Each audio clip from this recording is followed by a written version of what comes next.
Ronald Reagan Washington National Airport. It is one of the busiest airports in the United States, with 3 large runways, meeting thousands of flights taking off and landing every day. 1982 was the year the city of Washington experienced one of the harshest winters in history. Snowstorm and low temperature with high winds. It has made flights here difficult. 2:20 p.m. Passengers of flight QH-90 began to check in. This is a flight operated by Air Florida. This is a domestic flight.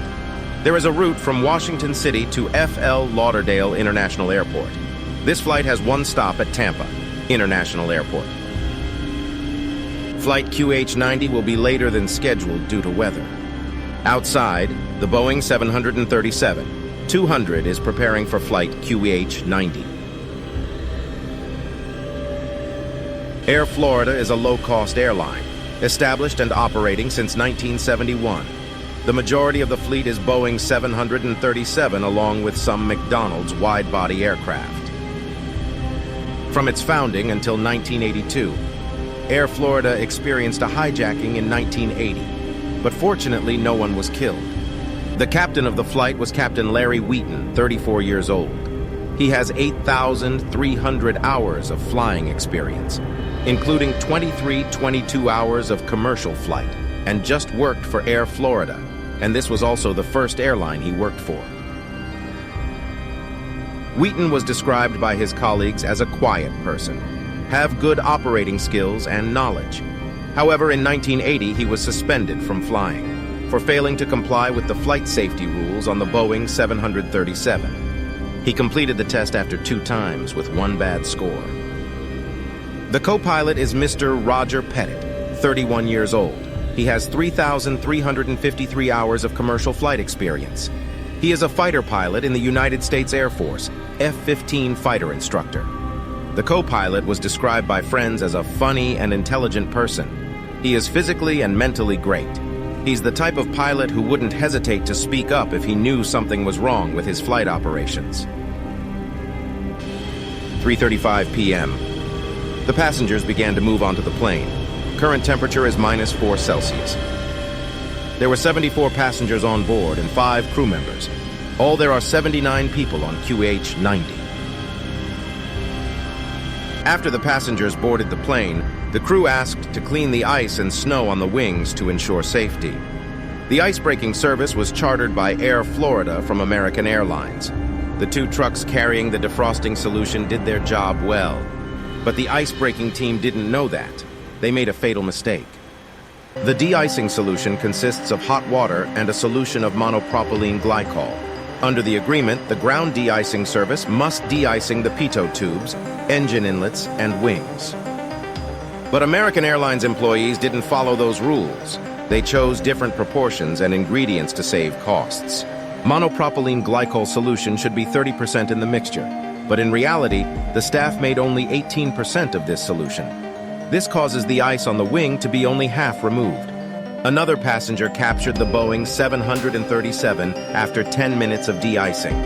The image shows ice still clinging to the wings and fuselage.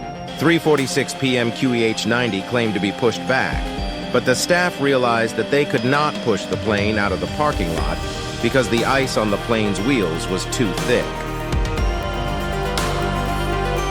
The captain canceled the pushback command. Then he started the 2 engines and prepared to use the blowback system to push the plane out of the parking lot. The Boeing 737 is registered as N62AF, produced in 1969 and previously operated by United Airlines. It was sold to Air Florida in 1980. It had 27,000 safe flight hours. The reverse propulsion system is a system used to brake an aircraft when landing at high speed. It will use 2 metal plates to blow the thrust forward. This force is enough for the plane to go backwards, but Boeing has advised the system not to be used in parking lots for the safety of the staff and the aircraft. Despite the rules and regulations, the captain still uses this system when in a parking lot full of ice and water. The backblow system blew a large amount of water from the ground onto the wing. This makes freezing worse. Before the plane taxied to the runway, the crew began to recheck the systems.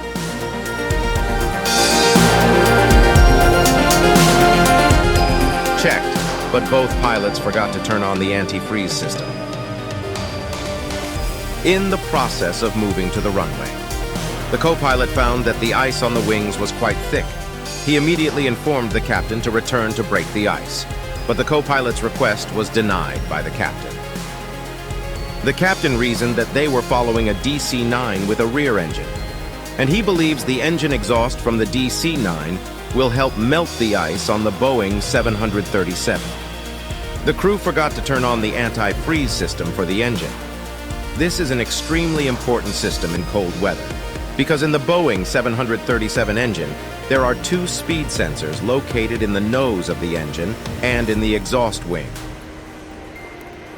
It will provide engine information to the two pilots in the EPR meter. But when the sensor is frozen, these readings will not be accurate. Serious impact on flight safety.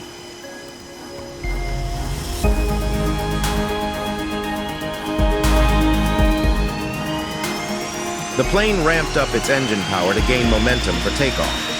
When the engine is operating at high power, the co-pilot only hears the engine noise less than usual, and the readings at the EPR meter are at maximum. Something was wrong, so he informed the captain.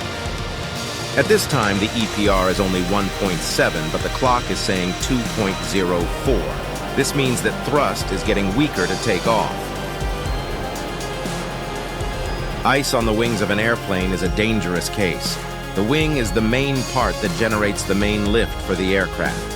When the layer of ice on the wing is too thick, it changes the aerodynamics of the wing, causing the lifting force to be drastically reduced. Due to insufficient thrust and lift from the wing, QH-90 stopped increasing altitude and fell into a state of stalling.